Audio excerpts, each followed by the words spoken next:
Hi guys, it's John from Void Retro here, and not to be dramatic, but recently I nearly died, and it got me thinking about things I'd miss out on, and in all honesty I love gaming, you guys know that, and it gave me a great idea for a video about hidden horror games, things you really need to play, and stuff that I've been playing over the last couple of months. In terms of the I nearly died bit, I did put a community post up, but to cut a long story short, I nearly bled out internally, went into the hospital. It was a fun Christmas. How was yours? But enough about the woe is me. I'm better now, and that's why I'm back. So, without further ado, we're going to get straight into the video, and this video is all about hidden horror gems that I want you to play because they're really worth your time. Now, they may be on PC or other platforms. I'm not going to get into all that. You can search that in your own time. Just check them out in one way or another.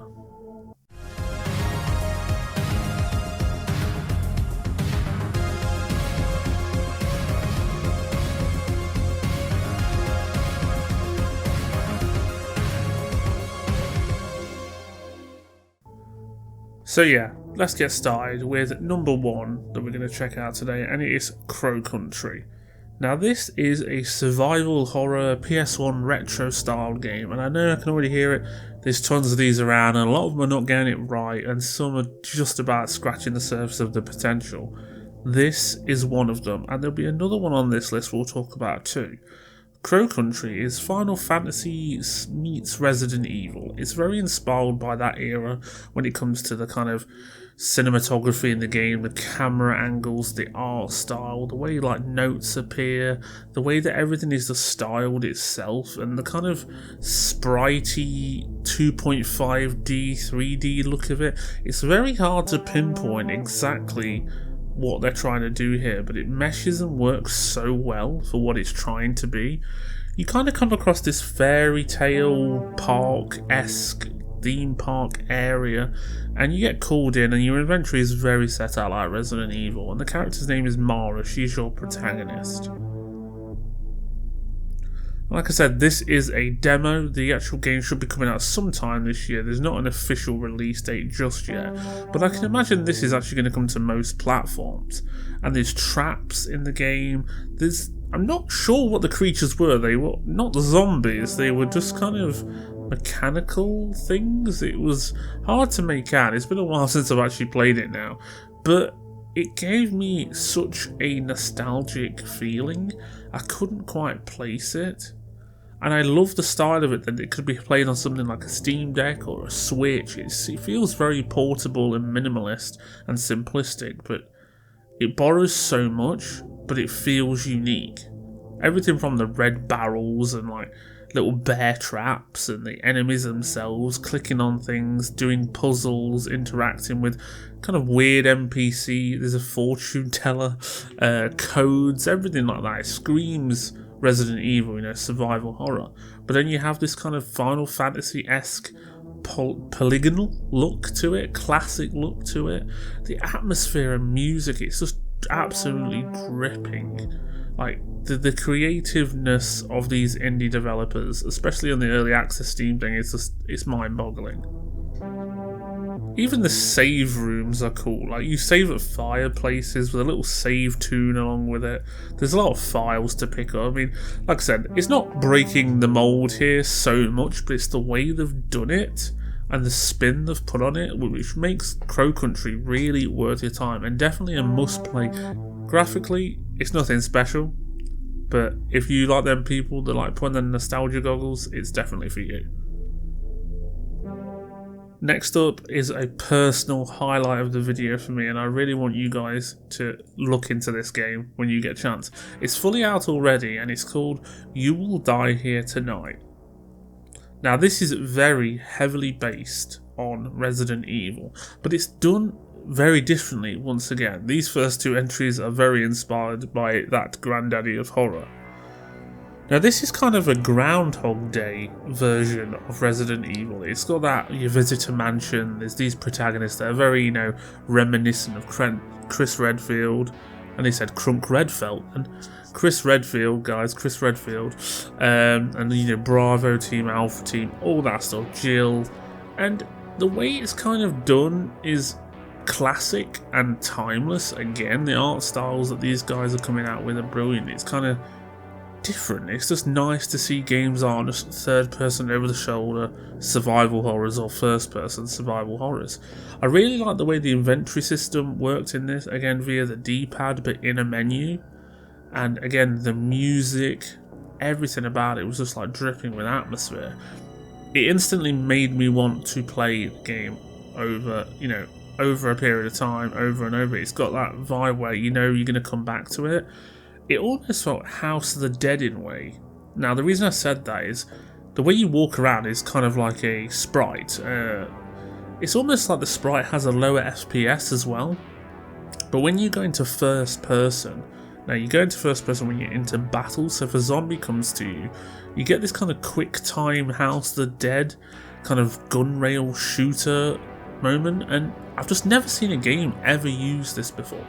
It's absolutely brilliant, mixing that kind of top-down sprites meets first-person, almost mobile game-likeness, but in like PS1 era. It's a complete mashup I didn't see coming in a million years, but it works. Now, in terms of the plot, I'm not going to spoil it, but like I said, Groundhog Day, think about that. You're going to play as characters, things are going to loop, time may bend, some weird stuff may happen. You may see some betrayals, who knows, but it's kind of got that vibe to it. I keep saying vibe, I don't know why. I'm running out of words here. But graphically, I really liked it as well. It feels classic and it feels like it'll stand the test of time, and these games need to, because, graphical fidelity isn't everything, guys, and AAA are proving that. Now, the story itself, the narrative and the writing, I actually think is done quite well. There's cringe cheesy moments on purpose, but the actual story I did like. It's quite a good game. Well worth a play. So check out You Will Die Here Tonight, you won't regret it. Next up, I'm cheating a bit here because the franchise may be not hidden or it is well known, but Amnesia. We've all played Amnesia Dark Descent, or you've seen PewDiePie or your favourite YouTuber or streamer play those series of games.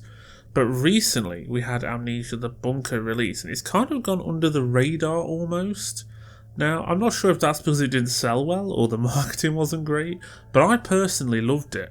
And I loved it so much, I've barely touched it.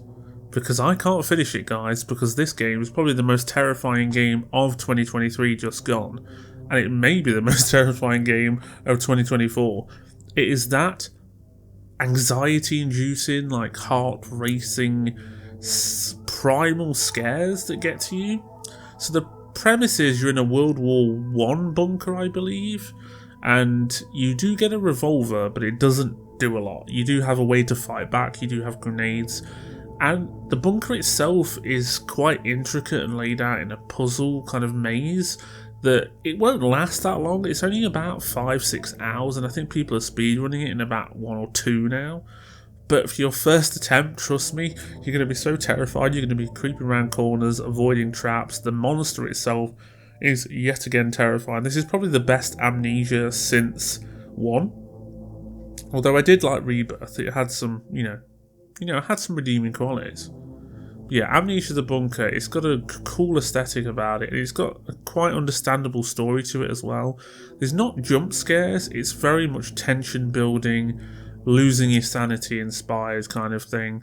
I love the way you save by clicking on the lamps as well. It's even got an item inventory box, a la Resident Evil, obviously. So it's took inspirations here or there from survival horror to blend what the original Amnesia was with kind of what most modern day audiences expect. But it has so many difficulty modes and things you can do and replay value. But it is honestly the most terrifying game I've played in such a while that I can't play it on my own. I may finish it on stream, we'll see. But this is a definite must play. But yeah, Amnesia The Bunker, well worth your time if you can make it past the first hour. It has a lot to it, including backing up a generator which will power the lights, a wind-up torch. There's just so much intricacy and mechanics to this game. It's definitely a micromanagement horror game, so if you can't get into that, you may not like it, but just give it a chance, I beg. Now with this one, guys, it's another demo of a game coming Echoes of the Living. I've been keeping an eye on this for a very, very long time, and I'm going to be honest here, even if the developers may see this, this is not an insult. I thought this was just a cheap copycat of Resident Evil. And there's a lot of them about, and people know that, and I think that's why people are very wary of these kind of games. But no, this is directly inspired by Resident Evil. It gives us that classic Resident Evil, but with way better graphical fidelity and textures, but with the tank controls and camera angles we love. Echoes of the Living is basically going to be an homage, almost like a present to survival horror fans, coming from survival horror fans. The developers of this are absolutely brilliant. I think they're Moonlight or Moonglint Games. Apologies for that. Still got the brain fog from what's happened with me recently, but I'm loving it. The demo was absolutely incredible. You got two different characters to play as, very like Chris and Claire, obviously.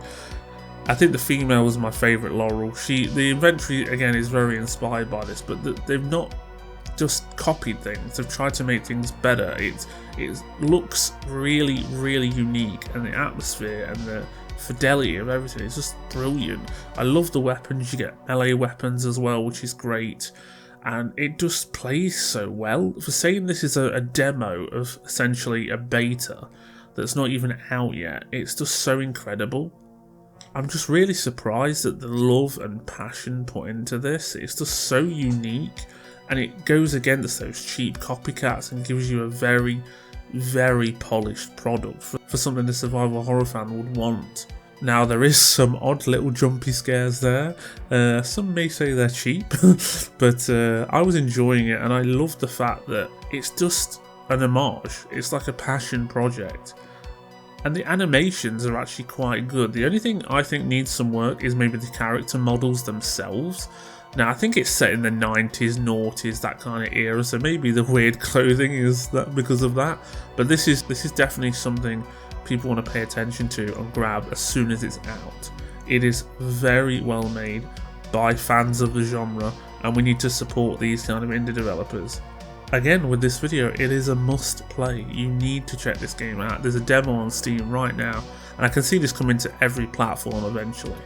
If you're a Resident Evil fan, you're going to eat it up, and if you're not, you're still going to enjoy it. There's literally nothing seriously wrong with this game, which is really weird to see, because I think there's only 2 developers working on this, which is absolutely incredible. Just well done to you guys, honestly. I can't wait to play this myself finally. Penultimately, I want to talk about something that is truly unique, that will set your minds back to being a kid, and maybe play even stuff like Myst, or those horror first-person games, or just stuff like Alone in the Dark. So, Tartarus Key. Once again, I covered this in the past. It is a very, very hidden gem, this is. I don't know anyone who's actually heard of this before making this video. This is PS1 graphics inspired. It is first person. It is a puzzle maze mansion. It is dark, it is cultic. It is very weird and Silent Hill inspired again. I just love the direction and the way they made this game. Everything is just, like a labour of love with this. The way that these games just grab on your nostalgic heartstrings, it's just non-stop dripping atmosphere with these games. You play as a girl called Alex Young, and she's in her apartment where suddenly she's kidnapped and wakes up in this kind of terror mansion, as the developers call it. It's all done with kind of comic book-esque facial reactions via codec calls with other characters in the game. There is enemies as such, but not in the way you would think.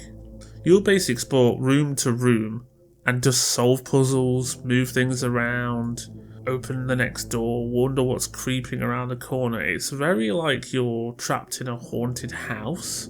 There's a lot of reading, there's a lot of puzzles. But I think this one's just different enough that it's kind of niche. I don't think it's going to be for everyone. The main thing about this game that really got to me is it's unsettling, it's tense. You always feel like something's just about to jump out of the shadows at you, and it was very unnerving to play, much like The Bunker was. But this, because of its low poly PS1 style, it was just something uneasy. It's hard to explain. Play it yourself. It's a very clever game too. There's certain puzzles that will tease you into a way of thinking, and it is not done in that way, and you really have to read between the lines. Again, must play. Lastly, I want to talk about something when at the time of looking into this video and producing this, editing, all that stuff, it was a hidden gem.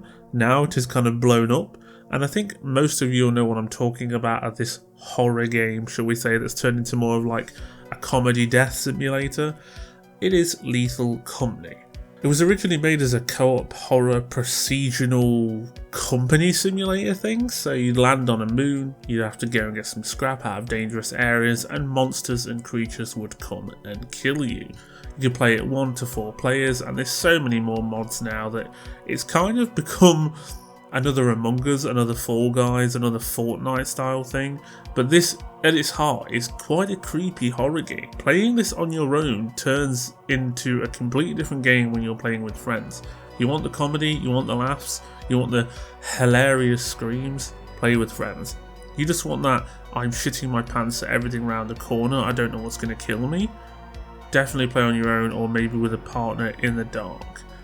Now, Lethal Company is a very easy loop. You land on a planet, you will make your way to a building, an abandoned facility or a mansion or something of that kind.